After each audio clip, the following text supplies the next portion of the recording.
কার্যালয়ে core committee মিটিংয়ে আজকে কি আলোচনা হয় সেই দিকে লক্ষ্য রয়েছে।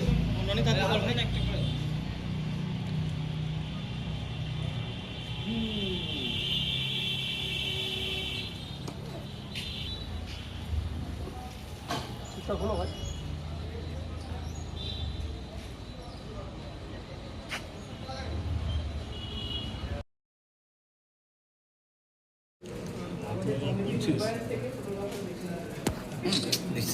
sorry.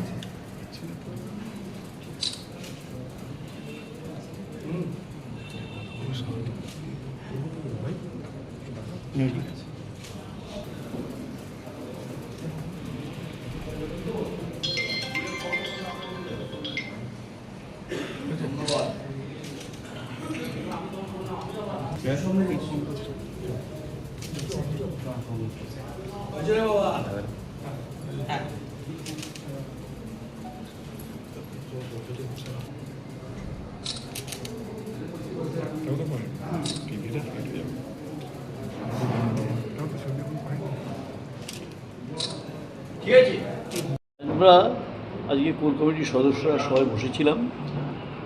আমরা একটা বিষয়ে খুব গর্বিত এবং আনন্দিত যে আমাদের 7 তারিখে এখানে কোর কমিটি মিটিং যখন বৈঠকে চলছে, আমরা জানি যে সেই সময় আমাদের মাননীয় মুখ্যমন্ত্রী মমতা বন্দ্যোপাধ্যায় তিনি যেটা এপ্রিল মাস থেকে চালু হওয়ার কথা, সেই যুবসাথী প্রকল্পের শুরুটা 7 তারিখ থেকেই করে দিয়েছে এবং আজ থেকেই তাদের অ্যাকাউন্টে টাকাগুলো ঢুকতে শুরু করবে। এটা আমরা মনে করি যে যুব সমাজের কাছে এটা একটা নতুন দিশা এবং তাদের পাশে যে মমতা বন্দ্যোপাধ্যায় দাঁড়িয়েছেন এবং তাদের সহায়তা করার জন্য এগিয়েছেন, এটা আমাদের কাছে একটা পরম প্রাপ্তি আমরা মনে করি। তাই যুব সমাজ এই বিষয় নিয়ে নিশ্চয়ই উৎসাহিত হয়ে আছে।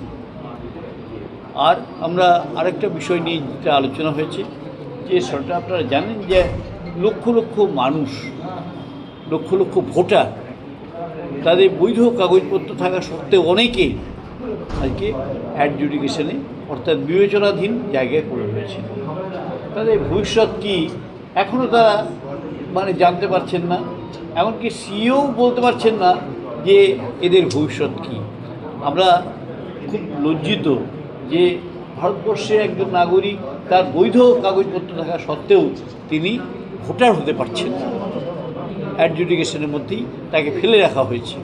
আমরা জানি যে এমনকি এটা আমরা অনেকে করছি এবং আপনাদের 12 তারিখে এখানেই 3টের সময় সাংবাদিক বৈঠক করে আমরা যারা আপনার জীবিত আছেন অথচ তাদেরকে মৃত বলে বাদ দিয়ে দেওয়া হয়েছে, সেসব মানুষ সহ যারা অ্যাডজুডিকেশনে পড়ে রয়েছেন বা বাদ গিয়েছেন তাদের আমরা হাজির করে একটা সাংবাদিক বৈঠক করব আগামী 12 তারিখ 3টের সময়। আমরা মনে করি যে মানুষ অত্যন্ত অনিশ্চয়তার মধ্যে ভুগছেন, আশঙ্কাগ্রস্ত হয়ে পড়েছে যে কী হবে।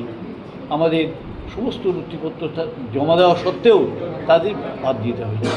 এর বিরুদ্ধেই আমরা সোচ্চার হয়েছি এবং আমাদের যেটুকু কাগজে কলমে করণীয় কাজ সেটা আমরা করি, সেই কাজগুলো আমরা করে যাব। যেমন ডিএম সাহেবের কাছে আবেদন, আমাদের 6 নম্বর ফর্ম ফিল আপ করে ডিএম সাহেবের কাছে জমা দেওয়া, এই যে বিষয়গুলো আছে অর্থাৎ DO, district election officer DM সাহেব তার কাছে জমা দেওয়া, সেগুলো আমাদের যেমন চলছে তেমনি চলবে এবং আগামী দিন যে নির্দেশ আমরা পাবো সেই নির্দেশ কাজ করব। বিধানসভা নির্বাচন নিয়ে কী আলোচনা হলো আজকে? বিধানসভা নির্বাচনের কত এটা তো আমরা যে কোর কমিটির বৈঠক আজকে ডাকা হয়েছে, আজকে মূলত এই দুটি বিষয় নিয়েই আলোচনা হয়েছে। বিজেপির পরিবর্তন যাত্রা চলছে, বিজেপির পরিবর্তন যাত্রা, তো তার নিয়ে পাল্টা তৃণমূলের কোনো কিছু জনসংগঠন বাড়াতে কি করছে? এই পরিবর্তনটা একটা হাস্যকর জায়গায় পৌঁছেছে। স্বাভাবিক লোক নাই, জন নাই, পরিবর্তন কার পরিবর্তন চাইছে, কিসের পরিবর্তন চাইছে?